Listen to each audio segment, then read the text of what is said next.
Hey everyone, I'm Ethos, the creative director of Samurai Zero.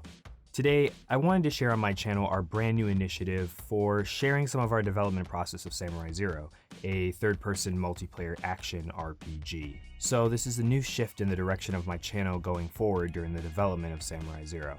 I am excited to share with you guys our journey working on Samurai Zero with content like this, with devlogs, testing videos, development time-lapse, and more. You all have probably noticed that my older videos have all disappeared, and I understand that some of you guys will miss them. But worry not. In the future, I will try to re-upload them to a secondary channel as a means of an archive. Moving on, welcome to this first devlog.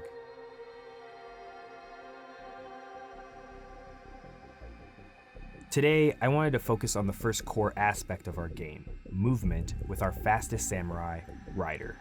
Of course, as with all these types of videos, everything you're about to see is an early work in progress, so please just keep that in mind.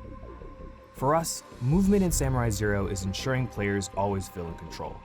So to reach this goal, we developed an omni-movement system allowing you to move and rotate at any time and any degree with a dynamic locomotion animation system and a responsive drawn-back camera. This level of freedom is perfect for a game that focuses on melee-styled combat and always prioritizes making the character look at wherever the player is looking, even during movement. We also decided to not include any sort of hard camera lock targeting system because we realized early on its limits on the player's game awareness, especially when dealing with more than one enemy at a time. So, every samurai in the game has 3 sets of movement speeds: walking, running, and sprinting. Walking is of course the slowest and more for when you want to size up your opponent.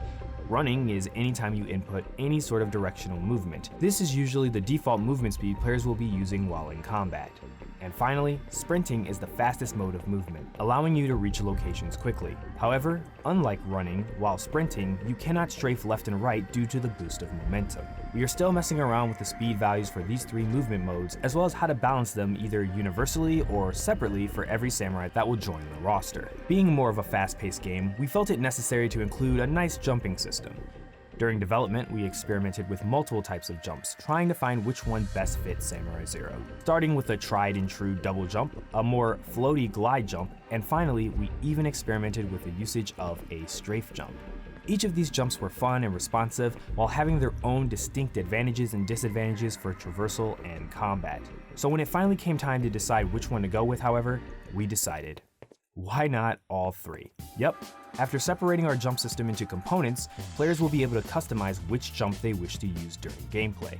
So whether you like the feeling of a double jump, the evasiveness of the strafe jump, or reaching higher places with the glide jump, Samurai Zero's got you. Oh, and one final mechanic. For the longest time, I've always been a fan of mobility in games, especially one of my favorites, the 2008 cult classic Mirror's Edge.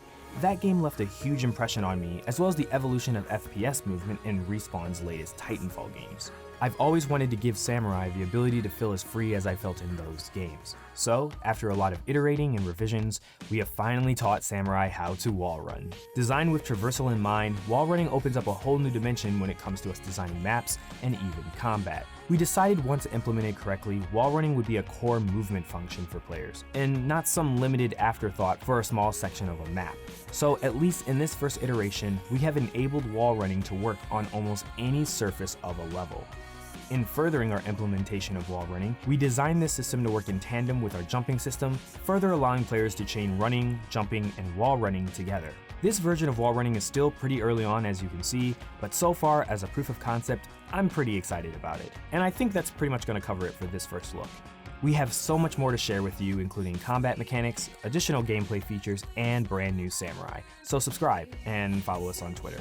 Now, this video wouldn't have been possible without the support of our recently launched Patreon. So, if you would like to support the development of Samurai Zero and see an even more in-depth look at what you have seen here and even not seen yet, consider backing us and joining our Discord. You can expect more dev content like this every month on my channel from this point forward. Thanks for watching, and remember, always forward.